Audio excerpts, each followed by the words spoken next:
Hello, good afternoon. Nandito po ako ngayon sa greenhouse naman po ng melon.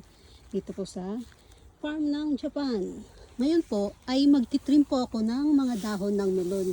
Ito po ay mga tips po ito ng pag-aalaga po ng pakwan or pagpapalaki po ng melon. Ito po, ito po siya. Tumubo na po yung mga melon. Naging 3 na po yung sanga. Ngayon po, babawasan po yung sanga. Gagawin lang pong 2.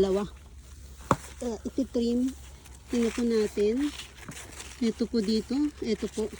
Ito isa. Ito po isa. Isang sanga. 2. At 3.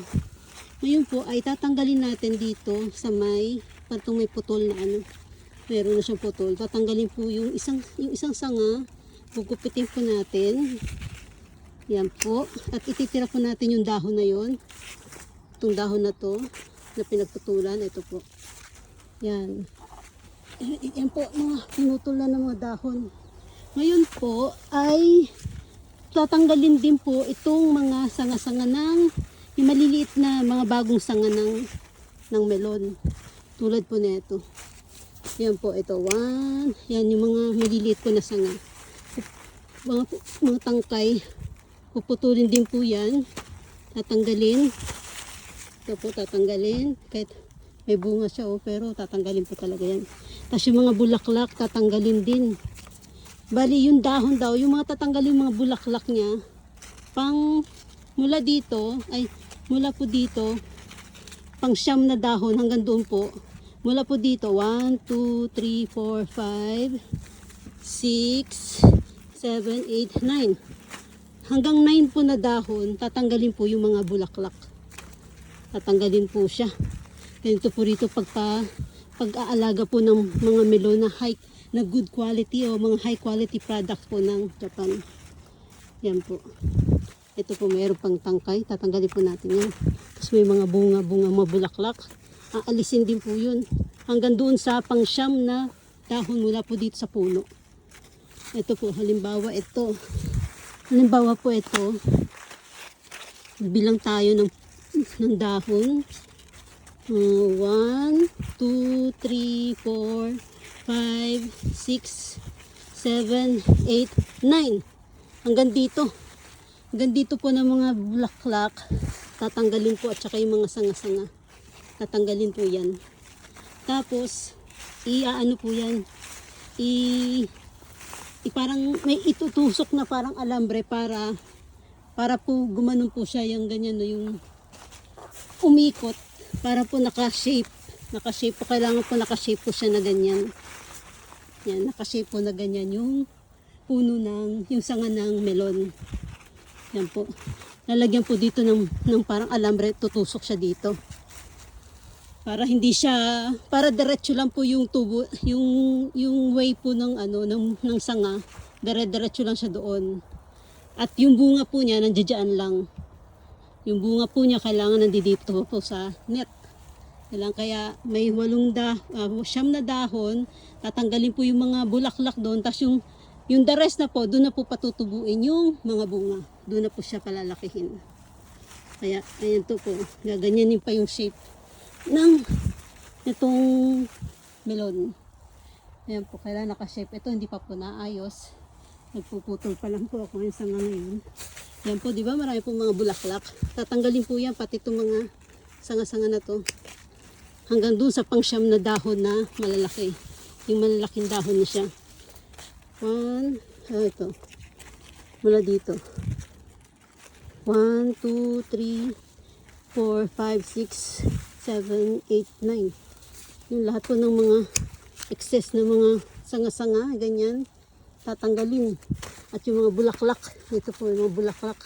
Hanggang dun sa pang 9 na ganitong dahon. Yan po. Dito po sila rito, kala nyo po sayang yung, hindi po sila dito yung maraming bunga. Bilang lang po yung bunga nila dito kasi mga high quality, pa sila, crops. Ang ginagawa po ng Japan sa mga produkto po nilang mga crops. Ito po. Yan. Tapos meron po ilalagay na alambre para pang stop po para yung sanga po na to ng melon, hindi po siya kung saan saan pupunta. Kaya kailangan po siyang i-stop ng alambre na pantusok. I-stop po siya. Ito, kunin ko po yung alambre para i-stop yung puno, yung sanga. Yan po, ito. Ito po yung alambre. Yan po. Ito po yung ipang-stop sa sanga ng melon. Kaya po niyan, gaganyan po siya. Dito tayo sa mahaba-haba. Hanap tayo ng mahaba. Ayun. Ito yung mahaba ng sanga. Ito po, no? Yan, dalawa na lang isang kanina, tatlo po yan eh. Ngayon, ito po, igaganyan, medyo ibabalik ko pa. Kaya ibabalik ko mo siyang ganyan. Parang si-shape mo siya na, kasi hahaba po ito. Kaya kailangan naka-shape. Tapos, yan po, dito tutusukin. Pag humaba na po ulit, ililipat mo pa po yung pantusok. Yan po ito. Patutusok natin dito. Para hindi po siya, para po yung puno, isang naka-straight lang po siya ganun pag humaba. Hindi po siya yung hiwa-hiwala yung saan-saan pupunta. Saan-saan nagpupuntang sanga. Yan po, kailangan tanggalin. Yan, yung mga maliliit na yan, tatanggalin po yan. Maliliit na sanga. Yan, hindi pa nga lang po, hindi ko pa po naayos, kaya parang ganyan lang po yung gagawin. Okay, ayan po, naka-shape. Yan, lalagyan po siya ng mga alambre para hindi po kung saan-saan pupunta. Hindi pupunta sa kaliwa, hindi pupunta sa kanan, kundi nasaan lang po siya. Naka-permanente po pag ganun. Para straight lang yung punta niya. Yung paghaba niya po, paghaba ng melon, naka-straight lang siya. At yung bunga niya, dito sa net mapupunta. Hindi po yung kung saan-saan. Nakaayos po dito ang pagtatanim po. Okay? Haba pa oh. Okay, ito po ganyan po oh. Diba, naka-shape. Ganyan po, tapos tatanggalin mo lahat ng bunga na mula dito sa puno at yung mga maliliit na sanga. Okay, ito po, sana kung gusto niyo po ng magandang crops, gayahin po natin ang style po ng Japan sa pagtatanim. Okay, thanks for watching.